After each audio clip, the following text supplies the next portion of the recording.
RK रनत channel subscribe करें, बेल icon घंटी दबाएं। बोला बोला दुर्गा मैया की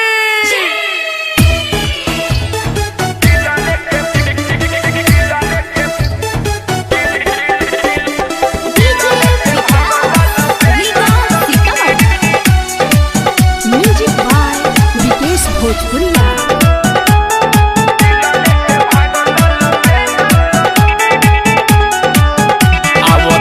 हम पौआ पखार के देवी माई लग दियरी हम बार के ए सब सुना तारू हो आवतानी हम पौआ पखार के देवी माई लग दियरी हम बार के संगे चुनरी चढ़ैले माई के भोग लगैले संगे चुनरी चढ़ैले माई के भोग लगैले लेके फल फूल केला सखी मेला में भेटैले उ अकेला सखी दिल लेके भागल ल बेला सखी मेला में भेटैले उ अकेला सखी दिल लेके भागल ल बेला सखी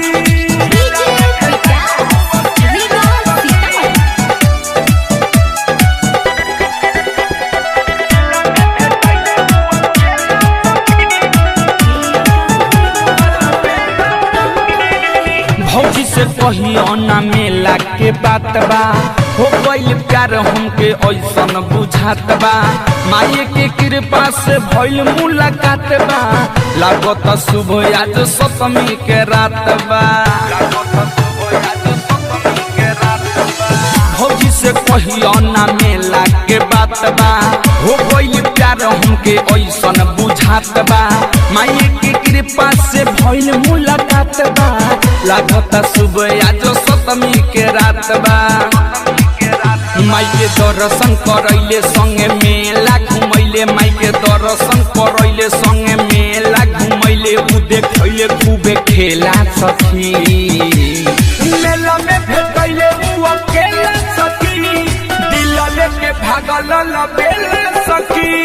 मेला में भेटैले उ अकेला सखी दिल लेके भागल ल बेला सखी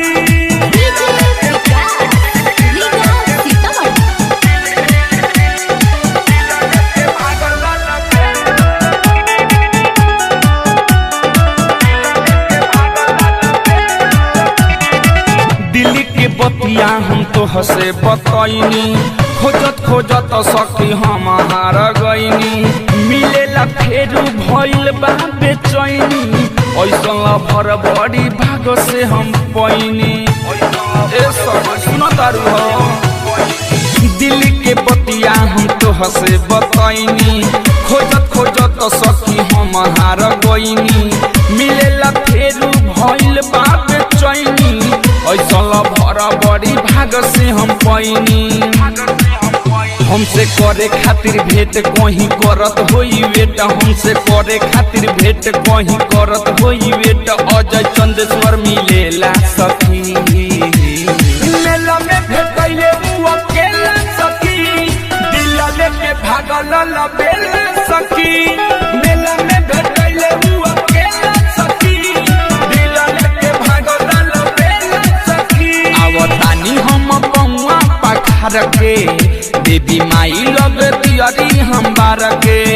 संगे चुनरी चढ़ैले माई के भोग लगैले संगे चुनरी चढ़ैले माई के भोग लगैले लेके फल फूल केला सखी